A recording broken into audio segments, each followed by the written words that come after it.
Et quant à Emmanuel Macron, eh bien, il s'est adressé aux militaires aujourd'hui. Le président de la République était sur la base navale de Cherbourg pour les traditionnels vœux aux armées. L'occasion de revenir sur la position de la France face aux guerres qui déstabilisent le monde. William Molinier, vous avez suivi ce discours pour Europe 1. Le chef de l'État a tenu également à rappeler l'excellence française en matière d'industrie de défense. Oui, c'est sur cette base de Cherbourg que plusieurs fleurons industriels fabriquent actuellement les futurs navires de guerre de la marine. De patrouilleurs hauturiers sortiront des ateliers en 2028 et 2030.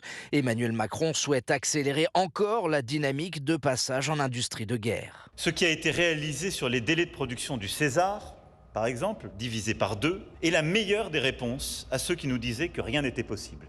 Les entreprises qui ont pris des risques, ce sont celles qui sont en capacité de répondre à des besoins urgents pour nos armées. D'autres ont tardé. Elles ont, depuis 1 an et demi, manqué parfois des contrats, et je le regrette. L'occasion aussi pour le président de faire passer des messages. Les armées vont devoir contribuer à la transformation de la société. Demain comme hier, vous aurez un rôle important à jouer dans la cohésion de la nation. Et la société attend ces valeurs dont vous êtes des dépositaires essentiels et qui ne prennent sens que si vous les propagez. Le chef de l'État a déjeuné ce midi avec une cinquantaine de jeunes du département, notamment des jeunes engagés dans le service national universel, le SNU, au sujet duquel il a promis de faire des annonces dans les prochaines semaines. William Molinier à Cherbourg pour Europe 1.